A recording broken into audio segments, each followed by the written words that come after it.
Hi everyone, welcome to our first Q&A section. This section is for all postgraduate taught full-time students and distance learners. Thank you for joining us. My name is Jane and I am the Student Union Rep for Postgraduate Students. And this Q&A is being facilitated by the Student Union Markham's team, all thanks to Andrew Cummings and Lola Som. Now we'll be introducing our wonderful speakers for the day, starting from Emma. Hi, my name's Emma Kidd and I'm the Dean for Postgraduate Studies for the College of Biomedical and Life Sciences. All right, thank you, Emma. We move to Paul. Hi everyone, I'm Paul Jones. I am a service manager in university IT, specifically responsible for tools relating to education. Thank you, Paul. Before we start the section, we are still expecting one more guest, Rob Gossett. He'll be joining us midway. The main objective around this Q&A is just to highlight something, is to kind of provide answers to most of your questions and to encourage more productive conversations around your student life and experiences moving forward. So please, we have got some few house rules. Please keep all conversation and all questions appropriate, and for us to be able to provide more productive answers around it. Please make it as objective as you can. And well, I do want to say thank you to everyone who submitted their questions before time. But if you didn't get a chance to submit your question, still feel free to do that as the section progresses. Now we'll be moving straight up. We'll be going into the question directly. And the first question, we have divided the questions into different themes to kind of speed up the time and provide more detailed and concise answer where necessary. Now we'll be going into remote study. These are questions for anyone, Emma, Kid, or anyone can answer really. So the first question goes, will semester 2 be delivered online or offline? And what happens if I can't afford to be on campus in person? So it's going to be exactly the same as semester 1. We're going to deliver the teaching in what is called blended learning. So that's where there's a mixture of both online and face-to-face sessions. However, if for some reason you can't be here in Cardiff to attend in person, then you can apply for remote study exactly the same as you were able to do for semester 1. And I believe that the remote study tool opens on the 7th of December. I think that's the right date. You can apply through SIMS. Please note that there are some programs for which remote study is not possible, and your school will have communicated that to you. So if there are mandatory requirements where you have to be in Cardiff during the semester, you will not be able to study remotely. And there are a few programs where you could do remote study in semester 1, but that is not possible in semester 2 due to the nature of the program, but your school will communicate that with you. Thank you, Emma. The second question says, I heard that a second remote study might affect my degree and my ability to work in the UK after graduation. How accurate is this? If you undertake remote study twice for 2 semesters, this will not affect your degree. You'll still be able to get a degree. What we're investigating at the moment is what will be written on the transcript. It's possible that it will say it was done by remote study, but we're still looking at that. But that would not be written on your certificate, your final degree certificate. I'm afraid I don't know about your ability to work in the UK after graduation. It would depend on the visa that you have now. And the requirements of that visa for your work afterwards. So that's a question that you need to direct to the international office and ask the team that deals with visas, because they will be able to help you with that. All right, thank you very much. The third question says, I am studying in Pakistan and I feel a little distant from what is happening in the university most times. The only comms I get regularly is from Claire Morgan and the VP postgraduate. Is that deliberate? It's not deliberate. Claire Morgan's communications go out to all students. So all students that are undergraduate, postgraduate taught and postgraduate research, and the information in them, obviously some of it won't be relevant to somebody who is a distance learner. We haven't provided specific information to distance learners as a communication people who are remote. That's because they're a subsection of students, and also your schools will be communicating with you regularly and providing you with the information that you need. So we haven't deliberately excluded you, but what we didn't want to do is to send out communications that effectively duplicate the information that is in other communications. So we would be really grateful if you could make sure that you read the communications that are sent out by Claire Morgan. There's also a lot of information available on the intranet, and you can also talk to your school. I appreciate that if you're studying far away, somewhere like Pakistan, you will feel a bit distant from university, but hopefully you can talk to your school about this, and hopefully they've been organising events to try and make you feel more included. And I know that Jane has some plans to organise some events as well. Thank you very much, Emma. We're moving to the next theme, internet, for Paul Jones. The first question goes, who do we contact if I need software for a coursework and I want to know if the university is subscribed to it? Okay, so all of our software should be listed, or the majority of it listed on the intranet, and available on campus in our IT suites. If there's something you're not sure about, or if you found software that isn't available for any reason, you can contact the IT service desk. That will then get passed to the relevant people to find out whether we are licensed for it, or if just the school or a school or set of schools are licensed for it. If we then want to look to purchase that, we've got a process that that we can go through, but in the first instance, just contact the IT service desk. All right, thank you, Paul. The second question is, I love the layout of the internet. I heard it was hard to navigate last year. Anyways, I just want to know if there has been a thought around making the web pages more centralized, like a landing page with buttons that easily takes you to the topic you are searching for. So it's good to know that that you're happy with the layout as it currently stands and some of the improvements that have been made. The internet layout and content isn't actually owned by University IT, but it's owned by Digital and Central Communications. You can feed back to them at any time. If you go to their intranet page and search for Digital Communications, you'll find the details of how to contact them. But specifically to this question, if it's for intranet queries, you can email intranet@cardiff.ac.uk. If it's more general website queries, then you can email web@cardiff.ac.uk. But all the details are on the intranet.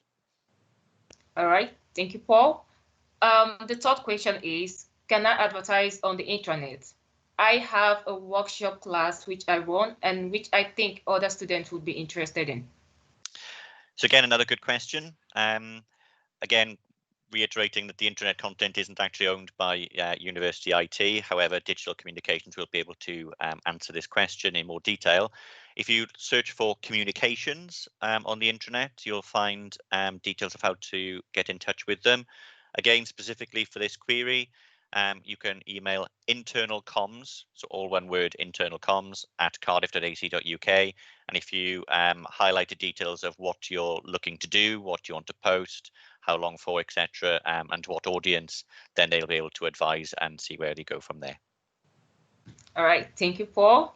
We'll be moving to the next theme, and there's careers and employability. So Emma Kidd, the first question is, what are the Dean's priorities for graduate school? I have to say, I'm really not quite sure what this question is about, because I don't know what you mean by graduate school. We don't have a specific graduate school at Cardiff University. There's a Doctor Academy, but that is for postgraduate research students. We're not planning on having a graduate school because graduate programs are dealt with in each school separately. So we wouldn't have one overarching school.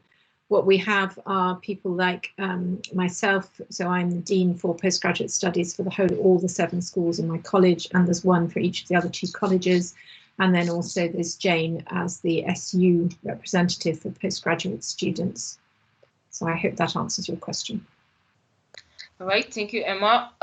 Moving to the second question, It says, how can international students be assisted in securing jobs post-graduation? So we don't specifically assist students to secure jobs. That's not the role of the university. What we do is we have on the internet in future, there's a section about your future. There's platforms, a huge amount of information is available about taking personality tests, producing your CV, all the different kinds of careers available. There's a lot of information on employers. The university runs events with potential employers, which you can attend. And you can also get advice on visas from the international office, because if you're an international student, you would need a visa to be able to work in the UK, and that would have to be a different visa to the visa that you're studying on. All right. Thank you, Emma. The third question is, what events or positions does the school offer to enable students to boost their chances of securing a job post-graduation? It will depend on the school. Some schools, particularly those which have vocational courses, may have contacts with employers and may facilitate sessions with them. As I've said, the best source of information is from the Careers Service, which I just talked about. They have a very, very good platform, very extensive, and you can have, while you're a student, you can have as many careers advice interviews as you like with careers advisors. And the information on the internet continues to be available to students for up to 2 years after graduation, and you can have in that time one careers interview with one of our careers advisors. So I think your best bet would be to look at the information on the internet. It's really, really extensive, very, very good, and to talk to a careers advisor. All right, thank you, Emma. The next question is on libraries. And the first question is still to you, Emma. I heard that the library would be closing when the university closes. Would it also be opening when the university opens? Yes, the library hours will be will follow those of the university. I believe that there is one of the libraries is open in the period of closure. I think it's Julian Hodge. That one might swear to it. I think it's that one. Is open, but with much restricted opening hours, and that's because the staff have to man it. And obviously this is the Christmas period, and the university has given everybody 2 weeks holiday, so the hours are much more limited. Once the university reopens in January, they're going to look at allowing longer periods for booking, up to about 3 hours, I think, because there's capacity to do that. Just to add, the health library is also open over Christmas as well, if that's the easier one for their location, but yeah. All right, thank you very much. The second question is, am I allowed to request for books from the libraries if I can't find the book I am looking for? Yes, you can take books out of the libraries. There's a date, I'm not sure when it is, it might be the 10th of December. There's definitely a date after which you can't request books to get them before Christmas, but the libraries are going to try and facilitate as many, there's a click and collect service. They're going to facilitate the collection of as many books as possible before that point. Paul, I don't know if you know the date. No, that was, again, that was a similar date I had in mind, was around the 10th to get that that detail, so to get that lead time for them to have the books delivered. But the information is available on the library part of the internet. Okay, thank you very much, Emma.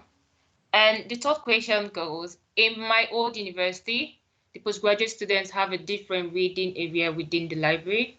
It has this fancy sleeping pods, and I've always thought them to be lucky with most things. It's different here. I can't find a common PG study space. I read at the SU Study Cafe. It's nice, but I feel like I am the only PG student who reads there. Can't there be something for us too? So there used to be some PG study space, but one of the consequences of coronavirus and social distancing is that there is very, very limited study space for all students in the university. So we don't have any dedicated space. There is a bit of space up at the Heath that is opening up, and the SU Student Study Cafe as well is now open, so that's available. I'm afraid it's simply the amount of space that we've got, the social distancing, and large study rooms are being used for teaching because of social distancing. So one of the things that's had to be sacrificed is study space. As far as sleeping pods are concerned, we don't have space for those, so I'm afraid they won't be available. Okay, thank you very much. I'll be moving to these questions around COVID testing. Okay. All right, the first question says, I would be traveling home for Christmas before the 20th, but my last lecture would be on the 15th. What is the next possible action to take if I'm not successful with getting tested before the deadline? So the testing service, I think it's open until the 15th of December. That's my impression. The last test is available. I think you can get a test on the 15th. So you would get the result back by the 20th. If you can't be tested, you can get a test. There are private tests that you can take, and actually this will answer the next question as well. Our test is not certificated. You cannot use the Cardiff University test as proof to an airline that you have had a COVID test, so please don't rely on that. You also can't use the NHS track and trace test. You need to apply for private tests. There are some private tests available. The information is available on the internet, and you can get one of those. So I think if you want to be absolutely certain and get a test, you would have to pay to get a private test. And if you need a certification, then you will have to pay for a test. Thank you very much, Emma. I'm answering the second question still. We move to the third question. What parts of the university buildings are the COVID testing taking place? I'm sorry, but I'm quite new to the campus and I'm not that good either with reading maps. There's definitely testing taking place in the Martin Evans building. I'm afraid I don't know the details of others, but I'm afraid you're going to have to look at the intranet because the information is really clear. There's an entire page on the tests, how you book them, where they are, where they're available, and there is very good maps available on the intranet which you can use, which show you where the buildings are, very good plans of the university. So I think that's what you'll need to do to go and access the buildings. All right, thank you. We'll be moving to the next theme, which is accommodation. So the first question says, I live in Italy and 5 of my other housemates are all undergraduates. I don't think I like it very much. Why are there no postgraduate specific accommodation in the university for postgraduate students? There's an all-female residence, so I'm sure a PG accommodation wouldn't be that hard. Okay, you can apply to residences and see if there's accommodation available elsewhere. The reason there's an all-female residence is actually because it's in the endowment. So the building, when it was given to Cardiff University, there was a requirement that it could only be used for women. That's why we have an all-female residence, because it actually breaks the law about making accommodation available to people of all sexes and genders. So that's why we have female residence. It's actually to do with the building. As far as postgraduate accommodation is concerned, there is some postgraduate accommodation available in the university for postgraduate students. There isn't very much because we actually find that most postgraduate students don't want to live in university accommodation. They quite commonly live in private accommodation, so there's a lot of private accommodation in Cardiff, and that's where postgraduate students tend to live. If you don't like where you're living, then the best thing to do is to contact residences, because by now some students will have left their accommodation and there will be more accommodation available. So I suggest you contact residences, explain your issues, and they will be very helpful, and hopefully in January they'll be able to find you somewhere else to live. Thank you, Emma. The second question says, when I got here, I heard the university gave out welcome packs to students living in their residences. I'm not sure if the reason I didn't get any was because I'm in a private accommodation, but it didn't feel equally welcoming. So only students living in our own accommodation got welcome packs. This is because we don't know exactly where people are living in private accommodation, and because we don't own the private accommodation, we can't access it to give students welcome packs. I believe that was the reason why, and we don't know who's in the private. We know exactly who's in our own accommodation because it belongs to the university, but in private accommodation we don't actually know who's living there. We don't know where you're living, and some of the students in the private accommodation would be from other universities. So we couldn't simply give it to all students in private accommodation. I'm sorry it didn't feel welcoming. This university did consider trying to do this, but the logistics and the practicalities of this simply weren't possible given what we know, or more accurately, what we don't know about students living in private accommodation. So we did think about it. All right. Thank you very much, Emma, for clearing that up. The third question says, there is not enough information to find accommodations here in Cardiff on the website and on the SU page. I only heard about the union students' lettings and spare room when I got here. Why is the university not promoting other options for us? So the university can't promote options for private agencies who rent rooms, because that would be advertising, and we can't do that. We do have our own, as you said, we do have our own agency. I believe the information for that is available on the, I assume it's on the student union page. Jane, you may know more about that than I do. I know from having looked for students before that there is information available on the website about private accommodation. I think there are lists of agents, but they don't advertise, and we are not allowed to promote other people. So we do promote our own. Generally, what most people do is they come here and then they find accommodation, because people want to be able to go and see it. So what we do is we provide information, but we cannot promote private people external to Cardiff University. Jane, do you know, is there about the information available on the Students' Union website? Because I don't. Yes, there's a web page on housing where you can actually meet other students that are also looking for houses or have spaces in their houses already, and they are looking for who to rent it out. And I mean, there are other places, spareroom.co.uk, and then there's Zoopla. So yeah, those places kind of, and then there are agencies around town. So they are very much, most of them are reliable. So yeah, pretty much. There is, and if you go to an agency, you can then go and ask the student union whether that agency is reliable, because the student union knows a lot about the agencies. So yeah, I know the ones listed on the website are the ones the union recognises, or the university recognises as reliable, honest, trustworthy. There is a lot of student accommodation available in Cardiff. There are also a lot of private providers of residences. Again, people like student living. So again, there is a lot of information available generally if you look on the internet for accommodation in Cardiff. Exactly, and we do have our own agency, that is the Students' Lettings. And I think he or she mentioned it already, and it's on the ground floor of the Student Union building. So it's very much easy to find. So yeah. All right, and the last theme, that is around Christmas plans. And this question, the first one is, I'll be here for Christmas and I'm worried it will be so different to what I am used to, especially now that we are all social distancing. Are there any plans for Christmas that the university has for us staying behind? Yes, so the university has asked students to tell them if they're staying here. So I believe that's done through SIM. So you need to tell, if you tell us, then we will know you're here. There's a Christmas lunch on the 23rd of December, and there are some, you can get a catering, providing some hampers for students, but only to people we know are staying here. And the university have a lot of support services available over the Christmas period, which will be detailed on the internet.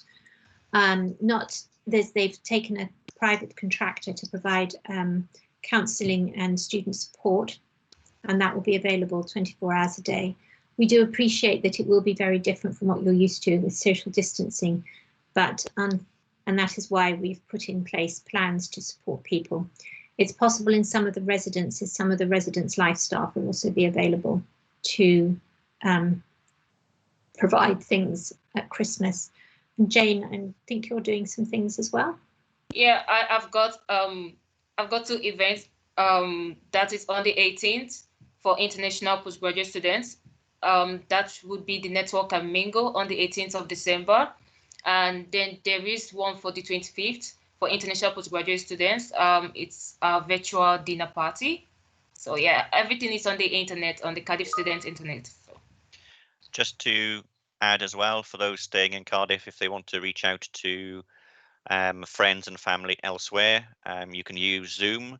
It's if you log in with your Cardiff address, Zoom is free to use for non-study things as well. So please use it for contacting friends and family. It's an unlimited time, so you're not limited to 40 minutes or anything. So that facility is available to you as well. Okay, thank you very much, Paul. Thank you very much, Emma. And well, I think we'll just give this. There's one more question about what next.